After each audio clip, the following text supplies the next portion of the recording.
There's people in an audience and they expect you to play a very nice, tasty, high E. Tasty.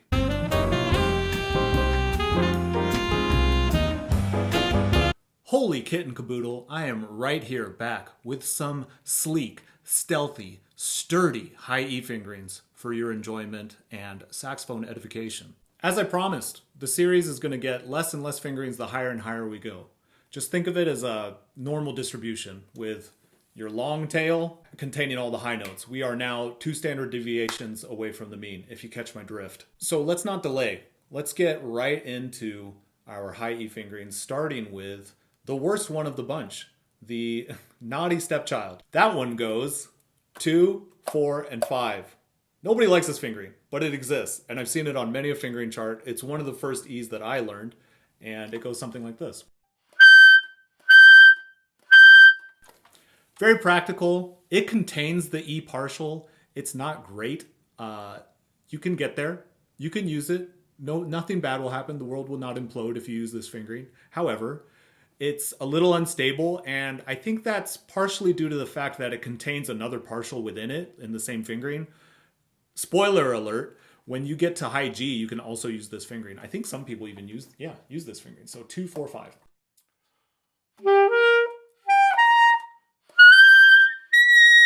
Apologies in advance for this scale, but I gotta stay consistent.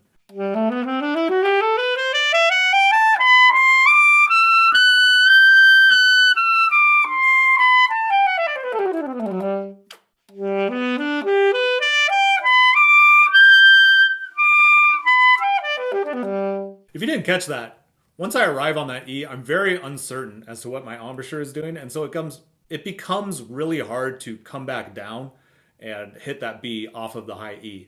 So probably not a go-to for me, especially if I'm descending. I wanted to take a brief aside just to explain something that irks me about our repertoire. So we inherited a lot of our repertoire from the commissions by Sigurd Rascher. And if I had only one criticism of Sigurd Rascher, it's that all the cadenza passages and all the altissimo passages go up, right? If you notice that, Erlen van Kock, the E-Bear, the Glazunov to an extent, was that Rascher? I'm not sure. Ooh. The Doll, certainly. Everything kind of goes up. Except save for that middle passage and the second movement.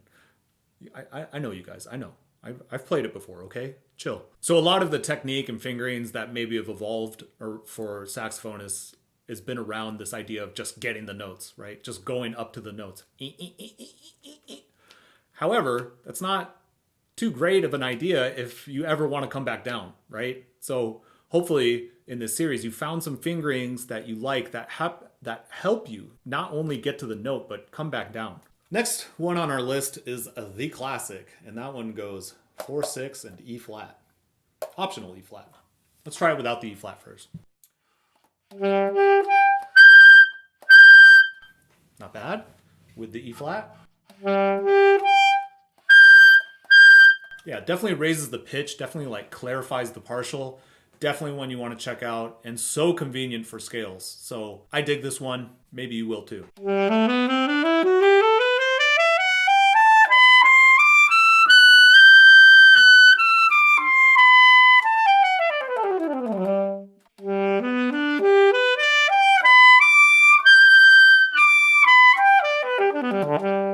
I just want to take a moment and reminisce about some of the more famous high E's in our classical saxophone repertoire.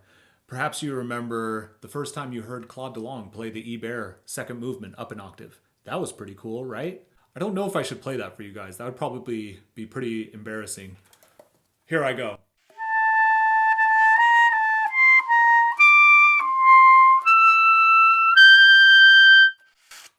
That's all I'm going to try. Ugh. Another Claude Delangle favorite was when he did the same thing on the Denisov viola concerto transcribed for alto or whatever it was.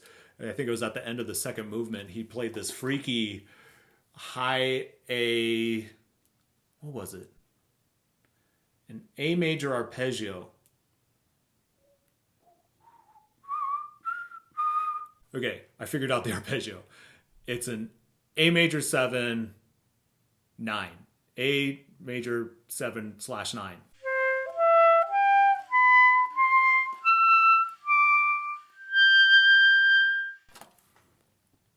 That'd be pretty cool if I could do that live. Ninth try. And then there's always the classic, the Doll Concerto, second movement. We have an E major ascending arpeggio. That's why it's really important to get your fingerings in order, guys, because there are passages that we have to play that are pretty tough, and you gotta be able to nail it, right? So make sure that you're not just practicing your altissimo in the repertoire. Try to make up exercises. In the Claude Delangle examples, you could just work your A major arpeggio, right?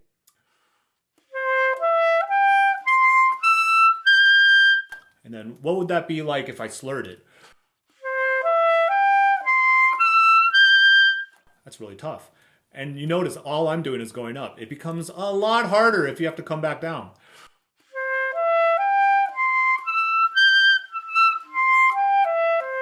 You get that wince from the previous video, the Sean Hurlbert wince. Maybe you guys wince in the practice room too. Can y'all relate?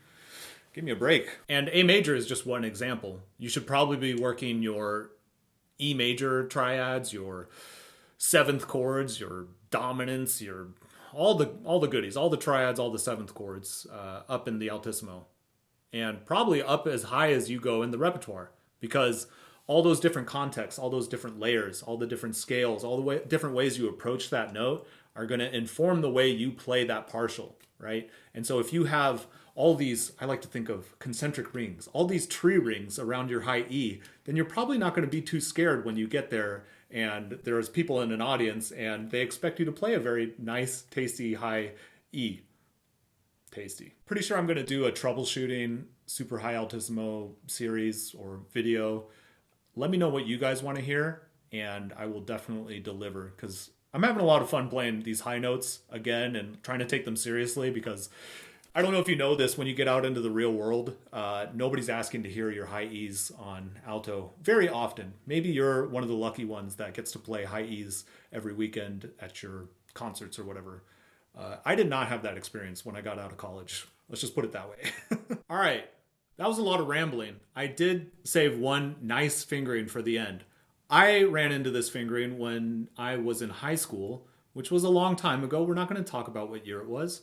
And it was on the Crane Studio website. That's when Tim was teaching at Crane School of Music, and he had the foresight to put all his fingerings on the website. That's when I learned super high F, super high E. I think there was like an F sharp or possibly a G fingering up there. And I even learned some of the triangle fingers.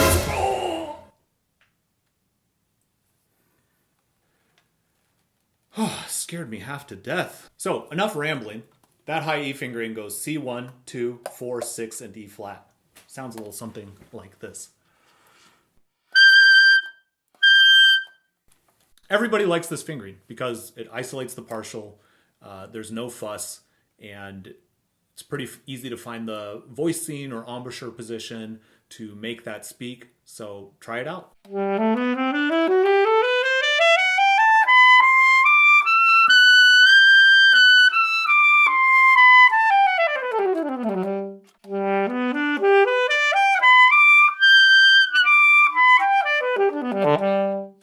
Now I think the problem there was I didn't use the T Mac B fingering.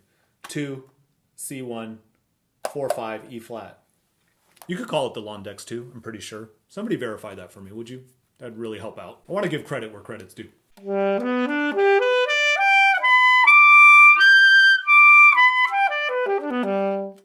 Dude, that's sweet. You really ought to try that. So if you're struggling with doll, try that little combo. That's nice. Those two fingerings are related to each other. That could be a whole discussion. It's just talking about how the more fingers you have in common between fingerings, the better it's going to sound when you connect those two notes. And there's variations to that and rules that I haven't even defined for myself. So you experiment, you work your scales, work your chromatic scale. Goodness gracious, I can't even imagine playing a chromatic scale in the altissimo.